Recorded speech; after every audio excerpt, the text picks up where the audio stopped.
business.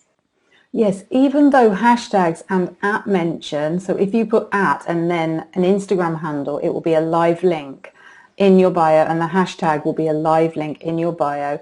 Now, just because you can do something doesn't always mean you should do it, does it? Look, say this was my bio here, and I just decided this was just the type that I wanted. Should I do the top one, or should I do the bottom one that has the hashtags in it? And why? If I add any hashtags in my bio, what's going to happen if somebody presses on it? They are going to go somewhere like this, where they're going to be put into a thing with loads and loads of people's content.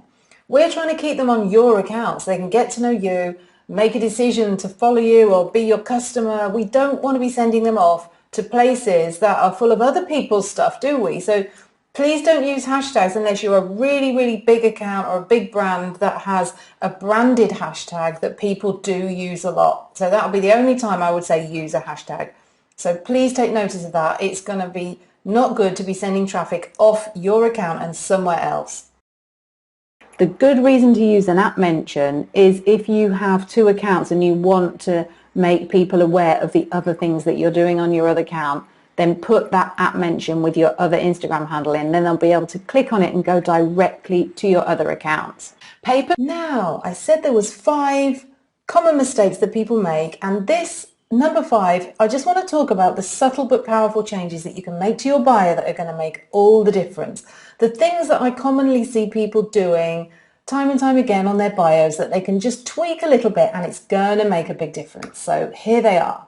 The first thing that I want you to do is I want you to change all your ands into ampersands, because instead of taking up 3 characters, you're taking up 1 and you're still saying and.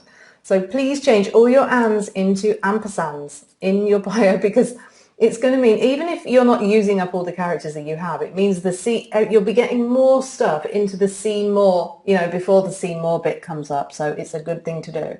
Now, I want you to look very carefully at the words that you've used. Have you used any words like high quality, professional, modern, or stylish, or something like that? Because when you're using a word like stylish to describe yourself, it's like, how can I explain this? It's like you just are stylish, okay? You just are modern, you just are professional. It's what we call in branding, it's a given that you're stylish. Of course you're stylish. You don't need to say that you're stylish, because by saying that you're stylish, it kind of implies that you're not stylish. It puts the seed of doubt into their mind that actually maybe she isn't stylish because she's saying she is stylish. Do you know what I'm saying? So it's like, you just don't want to use words like saying, high quality products. Of course your products are high quality. That is just a given. You don't need to say it because it sounds like they're not. Okay, so all those kind of words, just be really careful and don't use them. You don't need them because you just are amazing.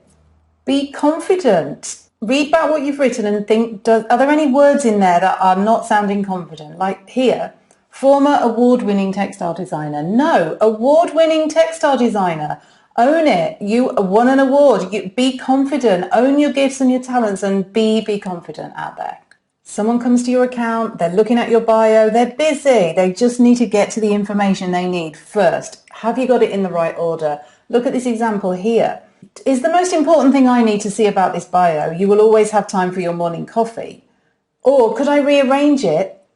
Now all I've done is change the order and now it's telling you quickly what I do. So it's eyebrows, eyeliner, lip tattoo. I need that information. No pain, find your unique shape and colour. And then afterwards you can put your little light-hearted bit, like you will always have time for your morning coffee, but you want to get to that information quickly at the top that is going to make them want to be part of your world. This is another example of just reordering the order of it. So you can see at the beginning, it says friend, mum, designer at the top. Now, is that the most important thing I need to know? Or do I need to know it's mindset coaching and I can live my best life and all about your program that you have? And then friend, mum, designer underneath, it's better. It's often at the beginning that I see people adding in an extra few words that they don't really need. So for this example, look, I offer online breastfeeding training for health workers, but you could just say online breastfeeding training for health workers. You don't just say I offer it, because it's obvious you offer it because it's your Instagram account and that's what you do. So you just don't need to say that. So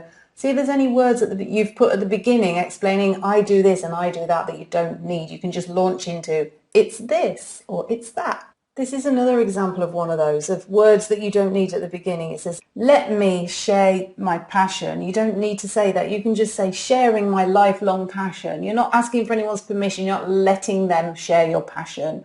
You're just sharing your passion. It's all subtleties of language, really, and in the bio it's such a small area, and there's words that you can often cut out and just make it sound more like it's happening at the moment. This is just a subtle thing, but to me, the top one, I help you turn their hobby into a business. But it sounds like I'm in a powerless position because I need your help. You're going to help me, and it doesn't feel nice to need to be helped, in my point of view. And the bottom one, if you just slightly reword it to be turning your hobby, it sounds like a positive thing. It's like we're going to do this together. It's like an action that's already happening at the moment. We're turning your hobby already into it. Do you see the difference, the subtle thing? Taking out the I help and just turning it into sound like it's already happening. This is where you go